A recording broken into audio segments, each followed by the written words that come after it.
This week, I'm taking a leaf out of the Nostalgia Critic's book and starting a new segment. Welcome to the first instalment of Old vs New. And no, there isn't a special intro.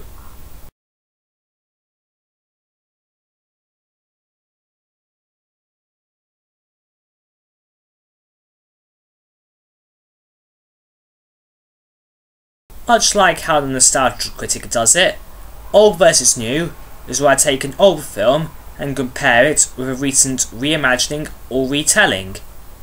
With that said, let's take a look at one of my favourite sci-fi horrors, The Thing.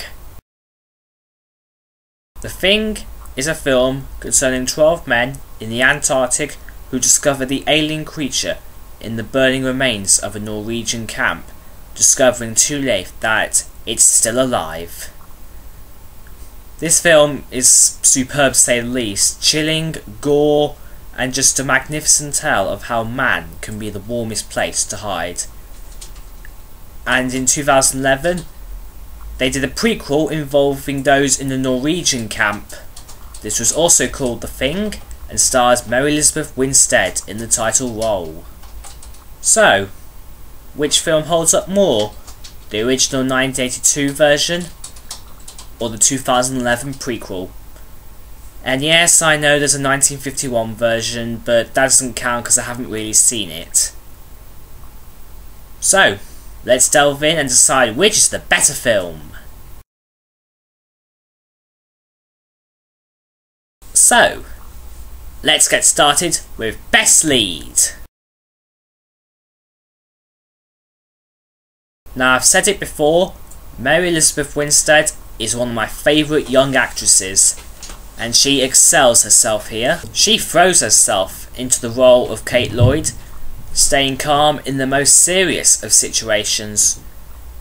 Even if she tries to warn everyone not to leave by pointing out the blood-covered fillings, she does not lose control, she just stays eerily calm.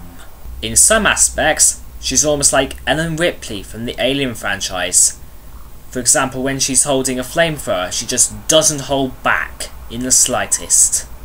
But as much as I think Winstead did wonders with Kate, Kurt Russell as R.J. MacReady is a superior lead. Why? Well, Kate may stay calm in the most serious of situations, but MacReady does one better, staying even calmer, and in some cases, not even reacting to the deaths. He kills Bennings as he starts to transform into the alien, and then later kills Clark when he tries to stab him with a knife. Just bang!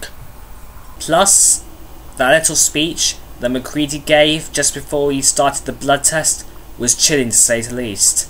I mean, the way he says, "I'm gonna draw a little bit of someone's blood. Find out who's the thing." That is calmness and chillingness he's combined into one, for sure. And in my view, as people started to mistrust him, thinking he was the thing, he just grew stronger and stronger. Overall, whilst I love both Kate and MacReady, Russell's performance pushes MacReady one step beyond. Point goes to the original. But what good is a horror film without any horror? Next round, best horror and gore. Now, I have to admit, the horror and gore in the original really got to me. Particularly the dog scene. Every time I see the original, I have to look away during the dog scene, as it actually makes me feel a bit sick. But in other scenes, it works, like the runaway alien head and the blood test. They were just awesome. So, when I saw the prequel, I went into it thinking, the horror and gore in the original was first rate. Could it be topped here? To my relief and surprise, it couldn't. I'm not saying anything disparaging about the horror and gore in the prequel. It was brilliant, but just nowhere near as good as the originals.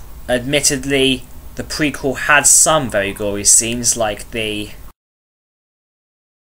helicopter transformation and the Juliet transformation, or even the transformation of the two-headed thing.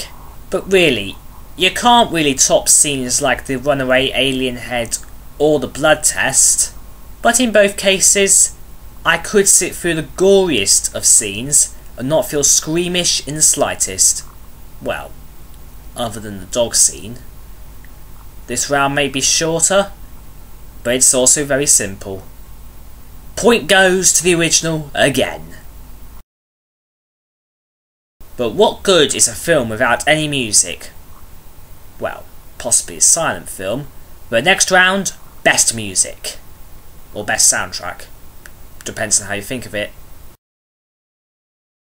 And this round's even shorter than the last because the answer's really simple. The original has the best music. Why? It's bloody creepy, that's why. The main theme starts off with something similar to a heartbeat and starts to gradually include that eerie instrumental to create a chilling piece of music. It always sends a shiver down my spine. Whereas for the prequel, the music just lacked that zoomp that the original had. This round may be short, but all you need to do is watch the film and listen to the music to find out why. Point goes to the original yet again. But what's good is a film with a very good actor, very good gore, and chilling music, but no supporting characters. This round is Best Supporting Cast. In both films' cases, we have a good mix of supporting characters. The original has T.K. Carter and Keith David, whilst the prequel has Joel Edgerton, Eric Christian Olsen, and Jordan Langhal. Each of these characters play to their strengths. Keith David was very good as Childs, and his actions at the end lead all Thing fans to one curious question. Was Childs a thing? Each of the other actors in the original were very good. I in particular like the performances as Thomas G. Rates as Windows and Donald Moffat as Gary. It was also the same for the prequel. Olsen, Langhale and Ulrich Thompson each did a superb job as Finch, Lars and Dr. Sander Halverson respectively. Everyone did a very good job acting wise, even those who died early on, like Bennings. But which film has the best supporting characters? It's close, but I'm going with the prequel. Why? Because it has Lars in it, and I love Lars. He's a Norwegian who speaks no English but works like a bear, and does everything everyone wants him to do, even Kate. Besides, he's the last surviving Norwegian in the prequel, and the first, or second, to die in the original. Point goes to the prequel. But overall, it comes down to the film with the best story and idea. Last round, best story. Now, the concepts for both stories are exactly the same. A certain team finds the alien in the ice, discovering too late that it's still alive, and spend the rest of the film from that point onwards trying to destroy it. The prequel's version shows the alien and its ship being discovered when a snowmobile very nearly falls through a big crack in the ice, as well as how the alien comes back to life after being frozen for nearly 100,000 years, and how the dog was being chased at the beginning of the original. But as much as the prequel tries, the superior version by far is the original. It was obviously the first version to come out, and the most gripping. From the first discovery of the alien, to the first death, to the blood test, I thought the screenplay was very well laid out and one of John Carpenter's best yet, even if it was more taken from the 1934 story Who Goes There. Plus, it has one of the best cinematic quotes in history, which I will now impersonate, or rather repeat. I know you gentlemen have been through a lot, but when you find the time, I'd rather not spend the rest of this winter tied to this fucking couch!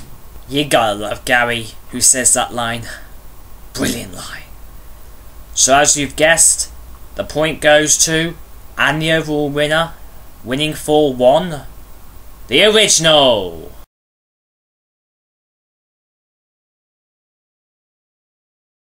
So there you go. On this occasion, the original version wins, hands down. But that doesn't mean I dislike the prequel. Oh no. The prequel is just as good in some aspects, but just not as good in gore, music, acting, or story.